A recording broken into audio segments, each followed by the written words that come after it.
आणि यानंतरची बातमी मुंबईच्या रेल्वे वाहतुकीसंदर्भातली। आसनगाव रेल्वे स्थानकाजवळ मालगाडीच्या इंजिनमध्ये बिघाड झालाय, त्यामुळे आसनगाव आणि कसाऱ्याकडे जाणारी रेल्वे वाहतूक ही पूर्णतः ठप्प असल्याचं वृत्त आहे। आधीच पावसामुळे मुंबईची लोकल ही साधारणतः 10 ते 15 मिनिटं उशिराने धावते आणि आता आसनगाववरनं कसाऱ्याच्या दिशेने जाणारी रेल्वे वाहतूक पूर्णपणे बंद असल्याचं कळतंय।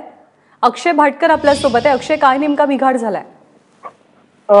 इंजिन मध्ये हा बिघाड झालाय आणि मालगाडीचं इंजिन जे आहे ते या सेक्शन मध्ये खूप बऱ्याच वेळा बंद पडतं, पण आता हे जे आहे हा पुन्हा जो बिघाड आहे तो असाच मालगाडीच्या एका इंजिन मध्ये झालेला आहे आणि याच्यामुळे कसाऱ्याकडे जाणारी वाहतूक जी आहे ती ठप्प झाली।